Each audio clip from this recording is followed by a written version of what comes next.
Good morning everyone. Today we're going to be making the most of the nice weather we're having, which for winter means not raining, and attempting to install the new vent fan up in the top of the van. This will be my third vent fan installation, so I've got a pretty good handle on how we're going to do this, and I'll run you through the process right now.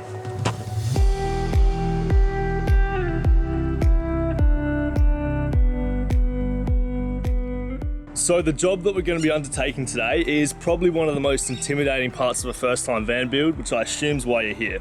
Today we're going to be installing the vent fan inside the roof of the van. Now the fan that I've opted for this build is, I believe, called a Hiace. I picked it up off eBay for 150 bucks. As you can see here, it's quite a solid little unit. Same fan I used on the last build, so I can definitely vouch for it. It has 2 speeds for in, 3 speeds for out, and nice sturdy thick blades, so you're pretty much guaranteed to have some solid airflow through the van. Now this is the cheaper alternative to the Max Air vent fan.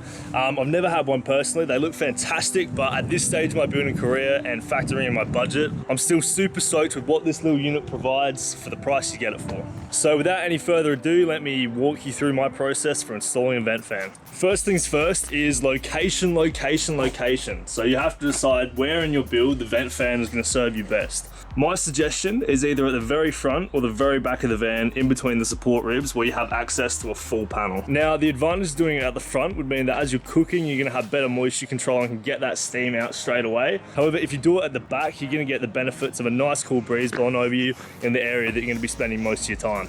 For this build, I've decided to do it at the back, and the main reason is, on the top of the van here, we've got this raised flat section, which is going to make the installation process about 10 times easier, not having to build up around the ribs of the van, and also being raised, it's going to give us less chance of any water getting up into that area, which could potentially leak into the vehicle. So now that we know our location, it's time to mark out the exact area the vent's going, and then we can begin to cut it in. So in order to work out the size of the hole we're cutting, we just have to measure the lowered part of the fan, which is going to be inserted into that hole. So my tape here is showing that distance at about 53 millimeters.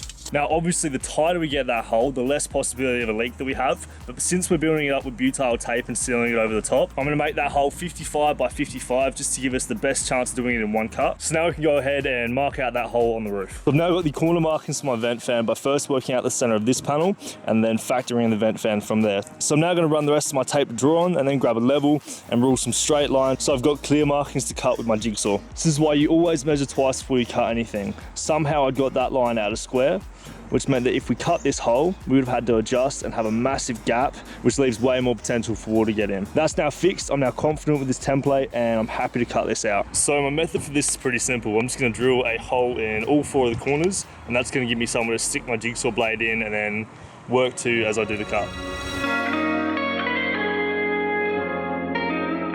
Just like that, now we're ready to get the jigsaw out and trace along these lines.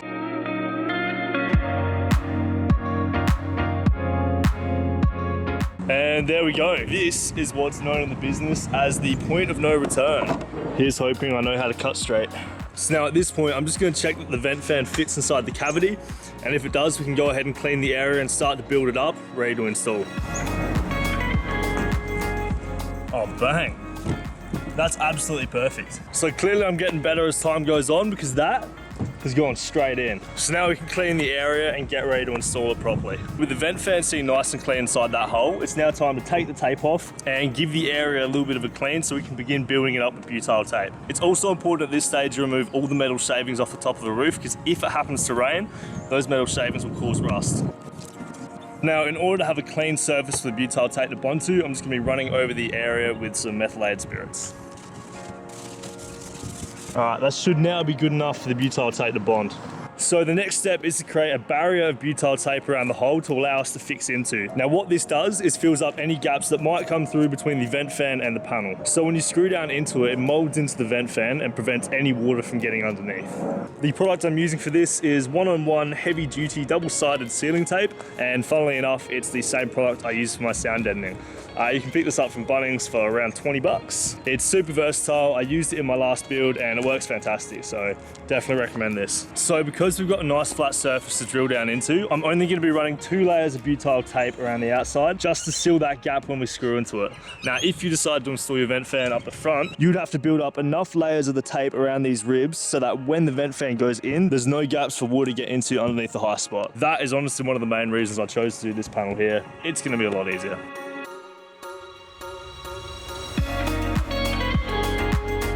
So that's 2 layers, and I hope you could see that as I was going through, I was overlapping all the joints just so when that comes down, it'll all bond together and there won't be any channels for that water to get through. Just looking at this now, I think we might do one more layer to be safe, but after that we can drill down and install the vent fan.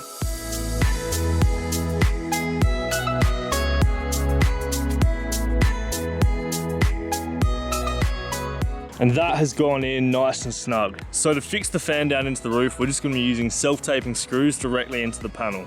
Now for this part, I've seen people frame out wooden blocks on the underside of the ceiling just to give the screws a bit more to grip into. But honestly, with how lightweight this style of fan is, I don't think it's essential. I've installed 2 of these in the past just directly into the panel, and I haven't come across any issues with them buckling or losing tension or anything like that. So if you have a max air fan, I can totally see the reasoning behind having more to grab onto, because it's a much bulkier, heavy fan and there's bits that move up and down on it, and it doesn't have as sleek of a profile. But for this one, there's like 20 self-taping screws going into it, and I don't think that's going to be an issue. Just thought I'd address that now because I'm sure I'm going to get comments about it. So for this, we're using 25mm screws, and that's going to be enough to grab onto the metal without popping through where our cladding is going to go. With all the screws in, we're now ready to seal up around the butyl tape and the ceiling fan. So to do that, I've bought Flex 221 heavy duty adhesive sealant. It's going to remove any possibility of water getting up and underneath that butyl tape and provide one last layer of protection from the rain.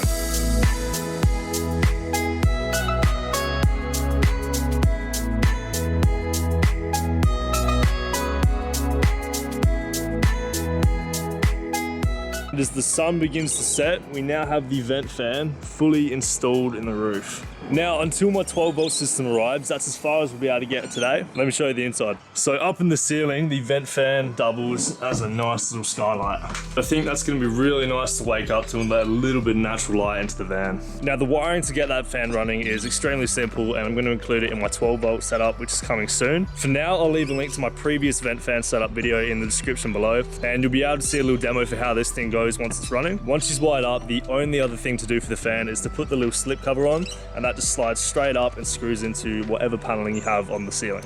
I hope this video was useful and could ultimately give you a little confidence boost to have a go at this job by yourself. This is by far one of the most daunting parts for anyone doing a first van build, because if you mess up cutting that hole, you have potential to have leaks all through your van and ruin the rest of your setup. But I hope this can put your mind at ease and show you just how easy it is to get done. This job only took me about 5 hours to complete, and most of that was setting up the camera and filming. So it's definitely a one-dayer and something you should have the confidence to have a go at yourself. If you found this video useful, leave a like to show your support for the channel, subscribe to follow along with the rest of the van build.